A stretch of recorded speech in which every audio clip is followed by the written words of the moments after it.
back with another comparison video, this time between the Burt's Bees Mango Lip Balm and the MWAH Mango Tango Slider Lip Balm. So let's get started. As usual, and as like with the last one, first thing right off the bat you notice, and I'm sorry that it keeps auto-shifting the color on my iPod, I don't know what's up with that, is the format. This one is a solid stick, and this one is a little tray of lip balm. So, right off the bat, there is that difference. The amount of product you receive, even though this one is so much larger than the other, and it doesn't say anywhere on it how much is technically in there, you get so much more product with this stick than you do with this big ol' hanging thing, because let me show you, it's only that thick. This whole tray, and it's a very thin tray at that. So, I mean, it's very shallow, because you can see all this wasted space at the top little lip there.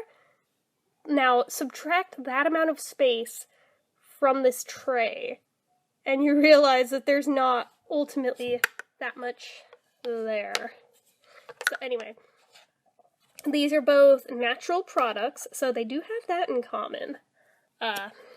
Although, this one has no colors added to it, whereas this one, it's natural colors, but there's very much a color there. It's orange, and this one's just a natural white. Sorry for all the ums, I'm trying to concentrate. The shine factor, you can tell a huge difference even just by looking at them in their containers, and this is really bothering me. It's half of what's distracting me. It's this little hair. Good, got it. Okay, now I can focus. Yeah, this one, you can tell that there's a little bit of shiny, but not that much. Whereas this guy, it's like a grease trap. That is what it looks like on your lips, is literally that shiny and greasy. That's also what it feels like. This one, not so much, and in this case, that's a good thing. Usually I like super shiny, but this is an exception. Scent-wise, this one, I mean, they did have a thing in common here to where they both originally had an odd odor to them when I first got both of these. The difference is, one of them never lost it, and the other one, it's kind of naturally just going away with time. I'm rearranging my camera here. So I don't know what's up with that, but this one, it seems like the weird smell that it had when I first started it is slowly going away. Either that, or I'm just getting more used to it, and oh my gosh, there's another hair on this. Sorry. Okay. Yeah, I'm smelling it again now, and I almost don't smell the odor at all today. I was still smelling it a little bit last night with my last video. Yeah, I just smell mango today. But this guy right here, no mango scent, it smells like olive oil and sunflower seeds, which I'm pretty sure both of those things are in this product, so that probably explains that right there. So, obviously, this is one that you dip your finger into, and it's a bit of a hassle if you're out in public and now you've got this greasy stuff all over your finger, as well as all over your mouth, which is where it's supposed to go. So, alternately, you could use a lip brush, but that's one more thing you'd have to carry with you on the go, and you'd have to worry about the practicality of carrying a now-used lip brush wherever you're going, so unless you have a baggie with you, expect that thing to get covered with all sorts of gunk and grossness, because it's gonna stick to this on your brush. And the other way you could apply it without using your finger, without using a brush, is you just smear this whole thing on your mouth. The problem with that is that it also gets on all the surrounding skin, so that's not really optimal either. Can you tell I'm generally not the biggest fan of the products that you have to literally shove your fingers into to use? Just saying. Every once in a while, I will make an exception for something that is truly, in my opinion, exceptional, but this is not one of those products, unfortunately. But yeah, for that, I dock it down not just 1 point, but quite a few points, because it's not very practical in my opinion. I mean, if you're going to use it at home, I suppose, but how many people honestly buy a lip balm to only use it at home? not many people that I can think of. So there is that. This, I mean, you just twist it up, you smear it on your lips, recap it, you're done. So way more practical, in my opinion. But yeah, the smell thing, I could not get over with this. I still haven't. I really had hoped that it would grow on me, that the weird scent would go away, that it would suddenly smell like mangoes.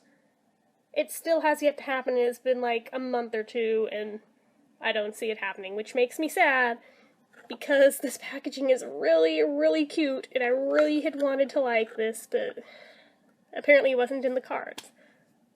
But this one, since the weird smell went away, now it just smells like mangoes, I'm cool with this one.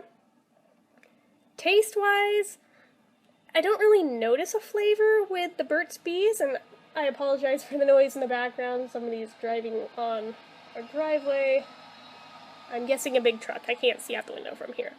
Anyway, so this one, it just, I can't even begin to tell you what it tastes like, other than it tastes really, really foul. And given all the marketing done on the MWAH lip balm brands, it just is a huge letdown, because they describe this stuff as being sweeter than sugar. On what planet is this stuff anything like sugar, in even the tiniest shred of imagination? It's just not. I'm sorry if that sounds mean, but it's not. It tastes really bad, and I had hoped it was just me, and I had hoped maybe it was just this one particular product, but it's not. I've noticed it in several now, so there's that. And it disappoints me every time I try to give it another shot. Haven't given up on it 100%, but boy, it is definitely probably my least favorite lip balm I own. That's saying something. But yeah, it's got a very foul aftertaste. This one doesn't even have one. The sticky factor, a very, very mild one after this has been on your lips for a while. When you first put it on, it's slick, but after it's been on for an hour or two, it does sort of take on a slightly, very, very mildly tacky texture. But I assume that's because, doesn't this contain beeswax? That is a sticky substance. This one, it's more of just super, super greasy. You may as well be putting bacon lard on your lips. It's that slick, and just, it goes everywhere. And it melts like butter on your lips, which makes sense because it's got several types of butters in it, but it's not such a good thing when you're trying to keep it on just your lips. And as soon as it goes to the skin around your lips, it makes you break out. So I'm just going to close that because I really can't say anything good about that one, and it makes me sad.